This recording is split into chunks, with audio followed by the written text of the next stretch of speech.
And there's some interesting stuff going to happen there. We'll look at that next week. Hopefully you'll read ahead. I put that intentionally, put that in the bulletin for you so that you can read ahead. I'm hoping maybe that you'll see something that I don't see, and then later you'll be able to email me or text me or call me or stop me and say, did you notice? Did you notice? Occasionally that happens. Occasionally that happens. Right now I'm going to miss you. Y'all don't know it or not, they've sold their house and moving back to St. Louis and all. He said he was going to announce that, but he didn't.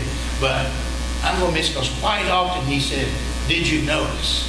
He makes time to read and sees in that. And all of a sudden, our perception of life, sometimes we see something that somebody else don't. And we should be able to share. We're brothers and sisters. We should be able to share. We're not belittling one another or saying, I'm dumbing you down, but rather it's there. But here, they're going to the other side.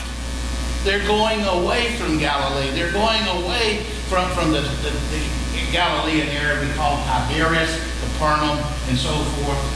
They're going away from this area where the synagogue and the temples and so forth are, outside of Jerusalem, down below Nazareth, everything we read about in the Gospels, but they're going to the other side of the lake. Why? Why are they going over there? It's summertime. Maybe they rented a lake house, beach retreat. They're just getting away. No. As you read, you'll find out why they're going over there. But nevertheless, they get in the boat. Now let me remind you, these disciples that Jesus has called, some of them were professional fishermen.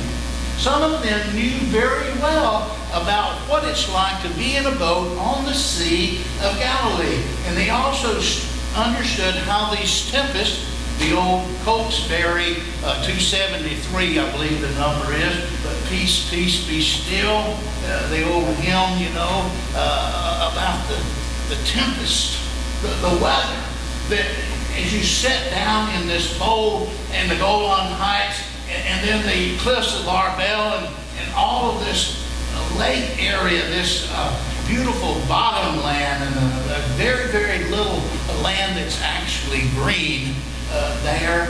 But as you get on the lake, if any weather comes, quite often maybe rolling over from the west of the Golan Heights or from over Mount Hermon from thousands of feet, and it just rolls down right on the lake, and without warning, you're caught in the storm, and now it's late in the evening when everything should be settling down. And they should have been able to just simply row across the lake. But now they are forced to try to struggle through.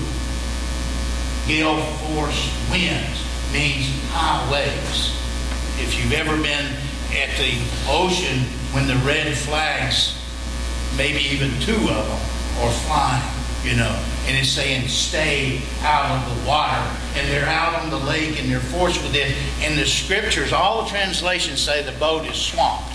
To me, from scouts, when the boat's swamped, it's capsized. It's slapped full of water and turned upside down. But obviously it's not, because it tells us as the disciples are scared, they're scared the jeepers out of these pro fishermen, and they decide it's time. It's time to wake him up. Where's he at? Laying on a pillow in the stern of the boat. It's a contrast. It's a contrast. Good writers, good people who write literature, when you have a contrast, it means there's something different. There's something different between these disciples who knew the lake, who knew the boat, and now all of a sudden, all of this gale force wind, literally all hell is breaking loose, and they can't handle it anymore. And once they decide that they can't handle it anymore, they turn to the one who's there's a contrast. Absolutely black and white. Absolutely, wide open to sleep. and they cry out. Aren't we all? Aren't we all guilty of this? When we can't get it to go on our own anymore, and we realize that we're sinking, and all of a sudden, then we find out that we cry out, "Oh Lord, don't you care that we're drowning?"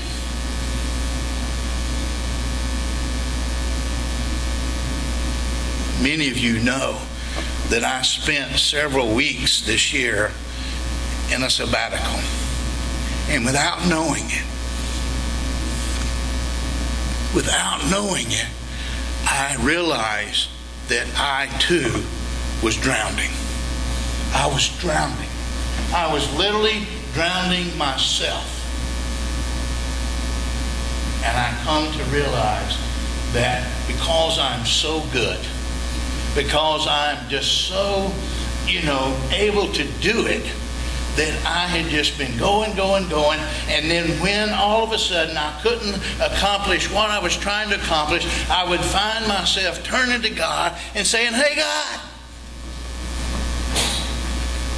And I realized that what I needed to do instead, when I have these ideas, these visions and so forth, instead of just jumping off in the lake and going on my own, that what I need to do was to be silent and to make some time, some God time, to be with Jesus, to be at peace, without allowing this to suck me up, wash me over, and blow me away, And I began to pray about things, and before I could act on it, believe it or not, they were already accomplished. They're already being accomplished. Other people are, God's calling other people and so forth. And occasionally God will look back and say, "Hey, Tac, I am the most at peace I've ever been in my life. I sleep the best I've ever slept in my life." Just because I realized that when I put God first, it's kind of the nature of the beast. That God has given us this ability to do things and to do it wonderfully and so forth. And then when people pat you on the back and praise you and so forth, that you just go wild, you just go crazy, and then you realize, I'm going about it all wrong.